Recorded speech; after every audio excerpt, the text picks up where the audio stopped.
Practical എത്തയിസം എന്ന് കേട്ടിട്ടുണ്ടോ? പ്രായോഗിക നിരീശ്വരവാദം. എന്താ അത്? നിരീശ്വരവാദം കേട്ടിട്ടുണ്ട്. എന്താണ് പ്രാക്ടിക്കൽ എത്തയിസം? പ്രായോഗിക നിരീശ്വരവാദം എന്ന് പറഞ്ഞാല് നിരീശ്വരവാദികളെ പോലെ ദൈവത്തെ വിശ്വസിക്കാത്തവരല്ല, അവർ ദൈവത്തെ വിശ്വസിക്കുന്നവരാണ്. പക്ഷെ അവരുടെ ജീവിതം ഒരിക്കലും ദൈവത്തിൽ വിശ്വസിക്കാത്തവരുടെ കൂട്ടാണ്. ഇതിന്റെ പേരാണ് പ്രാക്ടിക്കൽ എത്തയിസം, പ്രായോഗിക നിരീശ്വരവാദം. അതായത് ദൈവത്തിൽ വിശ്വസിക്കുന്നുണ്ട്, പക്ഷെ അവര് നിരീശ്വരവാദികളാണ്. കാരണം എന്താ? അവർ ജീവിക്കുന്നത് ദൈവമില്ല എന്ന മട്ടിലാണ്. അവർ ജീവിക്കുന്നത് ദൈവം തങ്ങളെ കാണുന്നില്ല എന്ന മട്ടിലാണ്. അവർ ജീവിക്കുന്നത് ദൈവത്തോട് നമുക്ക് ഒരു കടപ്പാടുമില്ല എന്ന രീതിയിലാണ്. അവരുടെ ജീവിതം ദൈവം ഇതിന് കണക്ക് ചോദിക്കില്ല എന്ന രീതി. ഇതിന്റെ പേരാണ് പ്രാക്ടിക്കൽ എത്തയിസം, പ്രായോഗിക നിരീശ്വരവാദം. വിശ്വാസികളുടെ ഇടയില് നല്ല ശതമാനം ആളുകളും പ്രായോഗിക നിരീശ്വരവാദികൾ. എന്തുകൊണ്ട് മദ്യത്തോട് നോ പറയണം? എന്തുകൊണ്ട് ഒരു തുള്ളി മദ്യം പോലും ഉപയോഗിക്കരുത്? മദ്യം അത് ഏത് രൂപത്തിലാണെങ്കിലും, അത് വൈനാണെങ്കിലും ബിയറാണെങ്കിലും ഡ്രഗ് ആണെങ്കിലും മദ്യം വീട്ടിൽ കയറ്റരുത്.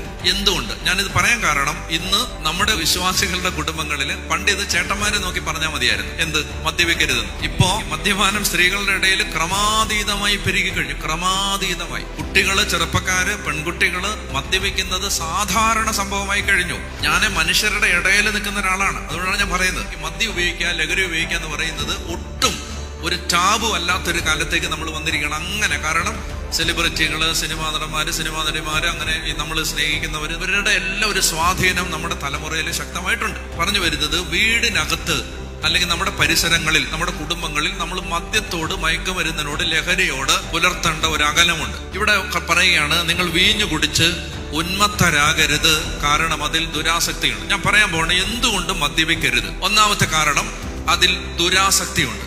എന്ന് പറഞ്ഞാൽ എന്താ?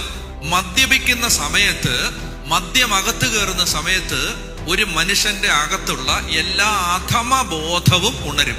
ബേസ് ഇമോഷൻസ്, അതായത് നോർമലായിരിക്കുന്ന ഒരു സമയത്ത് അയാൾക്ക് നിയന്ത്രിക്കാൻ പറ്റുന്ന വൈകാരിക ഭാവങ്ങൾ മദ്യപിച്ച് കഴിയുമ്പോൾ നിയന്ത്രിക്കാൻ പറ്റാത്തതുപോലെ കയറി വരും. അതായത് അയാൾ ബോധമനസ്സോടെ സംയമനം പുലർത്തി അമർത്തിപ്പിടിച്ച വൈകാരിക ഭാവങ്ങൾ മദ്യം ഉണർത്തിക്കൊണ്ടുവരും. കുടുംബത്തിനകത്ത് ദമ്പതികൾ മദ്യം ഉപയോഗിക്കുന്നുണ്ട്. ഞാൻ പറഞ്ഞു വരുന്നത്, അതിൽ ദുരാസക്തിയുണ്ട്, അതിലൊരു പൈശാചികതയുണ്ട്. അത് നമ്മളിലെ തിന്മയെ ഉണർത്തിവിടും. അതിൽ ദുരാസക്തിയുണ്ട്, അതിൽ പൈശാചികതയുണ്ട്. അതുകൊണ്ടാണ് മദ്യം പിശാചാണെന്ന് പറയുന്നത്. മദ്യത്തിനകത്ത് പിശാചുണ്ട്. അപ്പം റീസൺ നമ്പർ 1, നമ്മുടെ ബേസ് ഇമോഷൻസിനെ ഇത് ഉണർത്തിവിടും. മദ്യം പിശാചാണ്.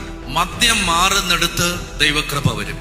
അതിന് നിങ്ങൾ ലോകത്തെ ഏത് ദൈവശാസ്ത്രം കൊണ്ട് മദ്യപാനം നല്ലതാണെന്ന് സ്ഥാപിച്ചാലും, ബൈബിളിൽ നിന്ന് കാനായിലെ കല്യാണ വിരുന്നോ പൗലോസ് തിമോത്തിയോട് അല്പം വീഞ്ഞ് ഉപയോഗിച്ചുകൊള്ളുക എന്ന് പറഞ്ഞ വാക്യമോ അതനുസരിച്ചുള്ള മറ്റു വാക്യങ്ങളോ എടുത്ത് നിങ്ങളൊരു1000 പ്രാവശ്യം 1000 വാദഗതികളോടെ അതിനെ നിങ്ങളെ സപ്പോർട്ട് ചെയ്യാൻ ലോകത്ത് ഏറ്റവും കരുത്തരായ വലിയ വലിയ വലിയ ദിഷണാശാലികളായ ആളുകളുണ്ടെങ്കിലും ഞാൻ നിങ്ങളോട് പറയുന്നു, ഞാൻ മനുഷ്യരുടെ ഇടയിൽ നിൽക്കുന്ന ഒരാളാണ്.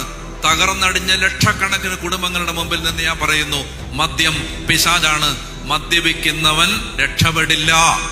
മദ്യം മാറ്റി നിർത്തേണ്ട തിന്മയാണ്. അത് വീട്ടിൽ നിന്ന് മാറ്റി നിർത്തണം, കൂട്ടായ്മയിൽ നിന്ന് മാറ്റി നിർത്തണം, വിശേഷാവസരങ്ങളിൽ നിന്ന് മാറ്റി നിർത്തണം, നമ്മൾ കൂടി വരുന്ന സന്ദർഭങ്ങളിൽ നിന്ന് മാറ്റി നിർത്തണം. സ്വകാര്യ ജീവിതത്തിൽ നിന്നും പൊതുജീവിതത്തിൽ നിന്നും പറിച്ച് ദൂരെ എറിയേണ്ട മഹാവിപത്താണ് മദ്യപാനവും ലഹരിയുടെ ഉപയോഗം. അതുകൊണ്ട് വിശ്വാസി ഒരു തീരുമാനം എടുക്കണം, എന്റെ വീട്ടിൽ മദ്യം കയറ്റില്ല, എന്റെ ശരീരത്തിലും മദ്യം പ്രവേശിക്കാൻ ഞാൻ സമ്മതിക്കില്ല.